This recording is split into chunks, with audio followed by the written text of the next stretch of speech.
नमस्कार मित्रों, जय सिया राम। मित्रों, आप सभी का मेरे YouTube चैनल विराट ज्योतिष चिंतन में हार्दिक स्वागत है।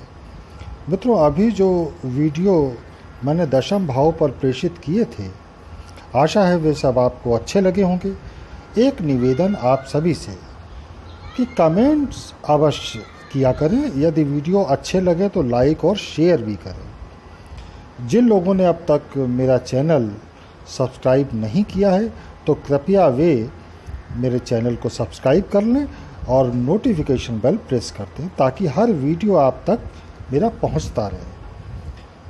मित्रों, मेरे ज्योतिष परिवार के ही एक सदस्य की ये जिज्ञासा थी कि दशम भाव में यदि कोई भी ग्रह न हो तो फिर कैसे इस भाव को देखेंगे, कैसे विचार करेंगे।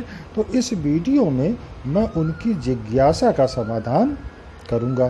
साथ ही साथ मैं दशम भाव से जुड़ी कुछ और बातें जो मुझे ध्यान में आएंगी उन पर भी चर्चा करूंगा।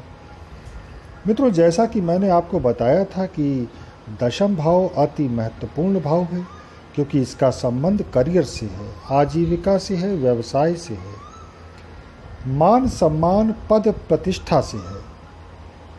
हर मनुष्य के लिए सम्मानजनक जीवन जीने के लिए ये ज़रूरी है कि उसकी आजीविका, उसका व्यवसाय, कार्यक्षेत्र प्रबल हो, तभी उसकी प्रतिष्ठा कायम रह सकती है। दशम भाव से हमें यह भी ज्ञात होता है कि व्यक्ति का कर्म किस दिशा की ओर कितनी मजबूती से आगे बढ़ेगा। अच्छे बुरे कर्म के आधार पर ही भविष्य तय होता है, कर्म से ही भाग्य तय होता है। खैर मित्रों, ये बातें तो होती रहेंगी। पहले तो मैं उन सज्जन के प्रश्न का उत्तर दे दूं कि दशम भाव में यदि कोई ग्रह ना हो तो इस भाव का विचार कैसे करेंगे, इस भाव का आकलन कैसे करेंगे। तो मित्रों, आप सब ज्योतिष के जिज्ञासु भी जान लीजिए कि अगर ऐसी स्थिति हो तो फिर हम दशम भाव में स्थित राशि पर विचार करते हैं। तब वह राशि महत्वपूर्ण हो जाती है और राशि जब है तो उसका संबंध भी किसी न किसी ग्रह से होगा। तो ऐसी स्थिति में हम दशम भाव में स्थित राशि के स्वामी ग्रह से यानी दशम के स्वामी से आजीविका व अन्य बातों का विचार करते हैं। साथ ही साथ इस बात पर भी विचार करेंगे कि दशम का स्वामी किस भाव में है, किस राशि में गया है और किस नवांश में गया है।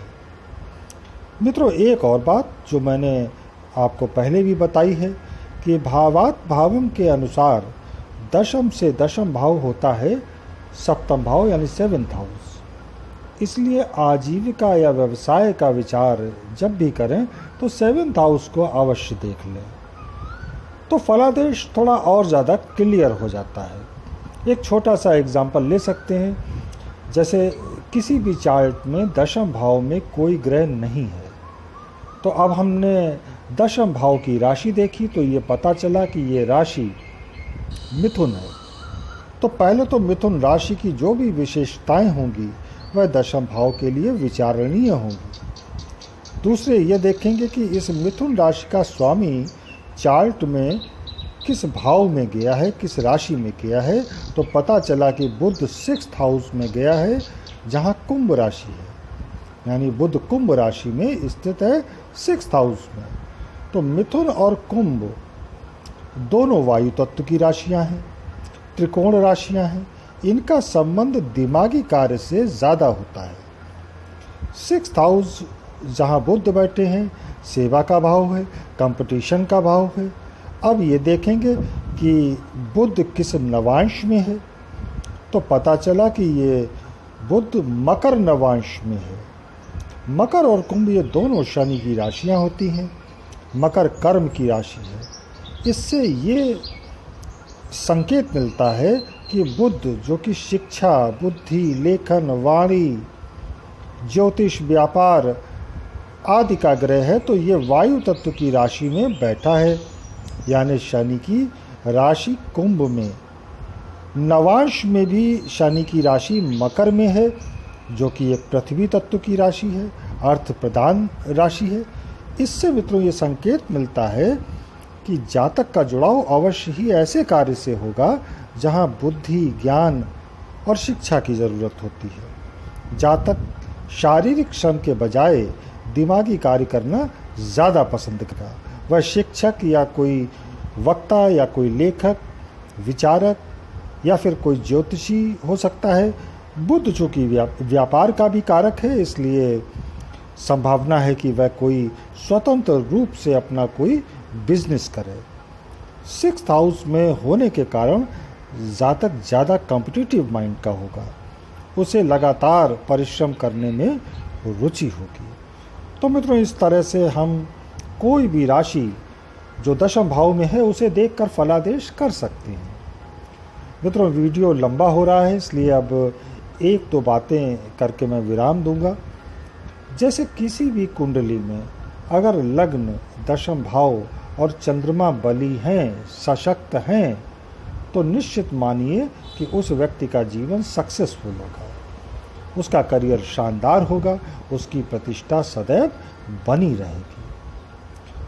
एक और बात कि यदि दशम भाव व नवम भाव के स्वामियों की युति हो जाए चार्ट में, तो फिर ये राजयोग है। इनकी महादशा, अंतरदशा में जातक बहुत तरक्की करता है, उसकी पहचान या ख्याति बढ़ती है।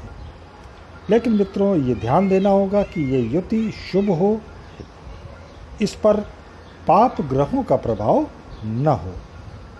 कल मैंने बताया था कि सूर्य दशम भाव में बहुत अच्छे फल करता है। तो एक बात इसमें ये भी मैं क्लियर कर दूं कि यदि ये सूर्य राहु व मंगल से युक्त हो और शनि की भी इस पर दृष्टि पड़ जाए, तो फिर उस व्यक्ति को राजा के द्वारा यानी शासक के द्वारा दंडित अवश्य होना पड़ता है।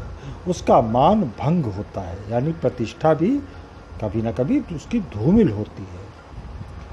हम जब भी दशम भाव का विचार करें तो इसे लग्न के साथ साथ चंद्रमा व सूर्य से भी देखें, यानी चंद्रमा से दशम भाव और सूर्य से दशम भाव। एक और बात मित्रों कि दशमेश दशम में हो लेकिन निर्बल अवस्था में हो, साथ साथ पाप ग्रहों से युक्त या दृष्ट हो, तो फिर जातक को अपने कार्य क्षेत्र में निश्चित रूप से अनेकों प्रकार की दिक्कतों का, असफलताओं का सामना करना ही पड़ता है।